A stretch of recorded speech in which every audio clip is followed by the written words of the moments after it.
Then I think part of it is perhaps even to suppress some of these capabilities that human beings from time to time can demonstrate. I had heard the military was working on a mind-reading binocular. Right. That's part of the idea there as well, is to be able to look through a glass. And what you're doing is you're essentially focusing in on the target, but the electronics is actually looking at what's going on in the other person's brain and giving you some feedback. And to be able to do that remotely. Truly amazing, Nick. Well, the idea they're doing it, they're spending good money on it, and in military expenditures, these are $4 million expenditures for first some of the early work done at the University of California, and then another $4 million to try and get this thing advanced a little further. But if you go back to 9/11, in a magazine that I'm sure nobody reads. It's called Signal Intelligence.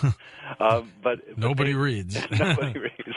But this publication suggested that we develop a metal detector-looking device, but it actually would detect gross brain activity. So they could tell, like, for instance, at an airport, you'd pass through the device, and it wouldn't be looking for metal and guns. It would be looking at your mental state to decide whether you're agitated, nervous, fearful, to look at those parts of the brain that are sort of lit up to determine, sort of what lines up with what a terrorist might be experiencing at that moment. Now, someone could be nervous because they're just simply flying, right? Right, and a lot of people are. In fact, more people than care to admit do have a underlying fear of flying, or they're going to things like funerals and marriages and important events where there's a lot of high emotion going on. And so the idea of making mistakes is certainly there, but the idea behind this new Pentagon program is to refine that to the point where words, thoughts, those kinds of things are interpreted.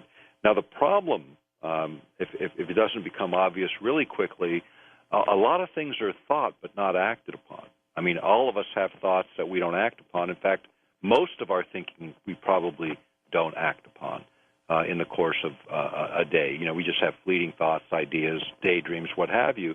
Yet the real question is, should those be subject to interpretation by a third party? Should they be something that the government feels they have the right to delve into? The machinery used to read, let's say, the mind, could that get in the hands of the wrong people, and how could they use it against us?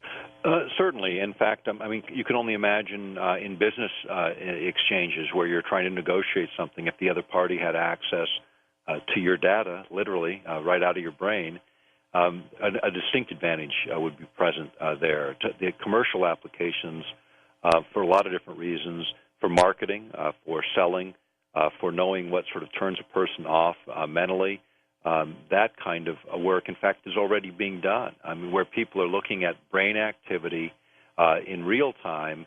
In fact, gamers are using software now for this so that they can, instead of getting the feedback sort of after the game is run by interviewing the participants, right, by watching the brain in real time, you can see exactly what's stimulated, which games stimulate what parts of the brain and at what higher levels, and which get the big adrenaline charges by monitoring the body and the mind. And so when you start to look at sort of what else goes on in the neurosciences, these are where these huge advances that are being made, not just in military circles, but in the private side as well, need to be considered in light of personal privacy in the 21st century, because it is no longer ending at the doorway to your home. It is a digital doorway to everything you are and everything you do. And the equipment is going to be necessary to do this, or will they be able to train people to do it without the equipment? Well, now this is interesting because I think what's happening is we develop equipment to sort of replicate what human beings maybe naturally can do. The area of telepathy comes up in military literature a lot.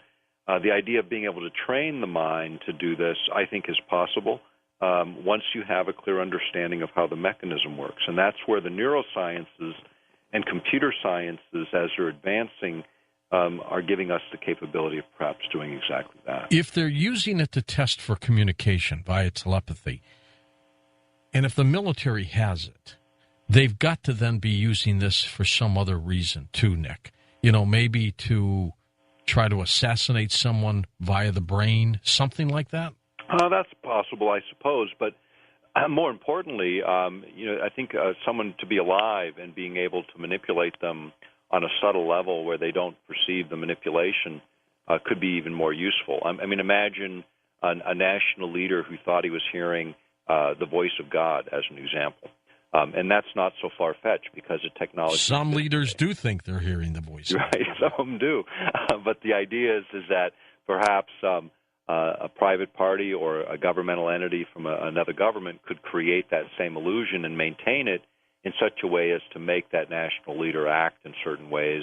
A Manchurian candidate. Absolutely. And the ability to create the Manchurian candidate today is much, much different than it was, say, 40, 50 years ago when work was actually being done in this area. A guy named Estabrooks was creating what we would call today the Manchurian candidate using hypnotherapy over an extended period of time and being able to create a completely synthetic personality. It took 9 to 10 months to do this.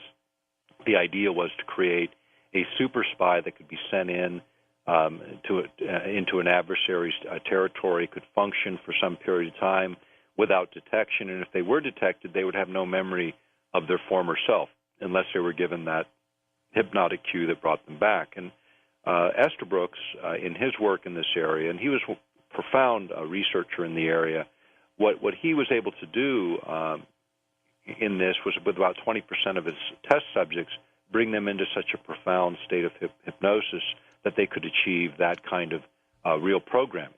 Today, it could be done much more effectively, augmenting electronic technologies that are available today to put people into those deep, deep trance-like states and then load them up with whatever programming a person would want to load them up with. What companies are working on this? I'm sure they're being contracted out, right?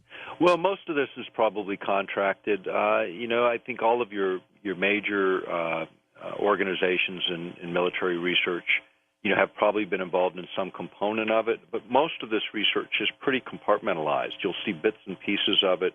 You'll see, and for instance, you'll see contracts for specific antenna designs for broadcasting or receiving signals like this.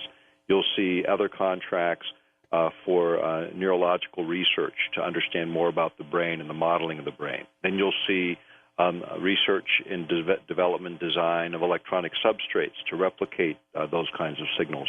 So you get it spread over, virtually all of the major military manufacturers end up one way or another getting a piece of it. I mean, even if you look at a program like even going back to HARP, HARP started as a oil and gas company's project that then migrated to a university military project and then migrated to a military contractor's project, and then migrated to another contractor's project. Eventually ended up in British Aerospace, but it went from E-Systems to Raytheon to British Aerospace, and yet all the technology stayed intact. They just got sort of handed off to various operators by selling off a subsidiary. In much in the same way do these kind of programs operate. The other thing that people need to know is once you farm it out to corporations, they're not subject to the Freedom of Information Act. So you have the ability to mask the research projects. That's a very good point. And I assume if they're able to do things like this, read minds, can they also then force people, individuals, to obey? Well, this is sort of the next the next step in the technology as the Pentagon's playing it out in this Wired article. However, if you go back, the idea of doing this has been done before, and I think that's maybe when we get back from the music. When we get back, we can talk about what they did. Absolutely, what a way to control the human mind. Want more information on my travel schedule? Just get up to coasttocoastam.com and take a look at the calendar and track me down. As a matter of fact, we're going to be tracking Nick Begich down in just a moment as we talk about more of his work controlling the human mind. Nick, let's get into the possibilities then of how they can control people's minds. Well, let's talk a little bit about some of the things that can be done now. I mean, just by broadcasting voice information at just below the level of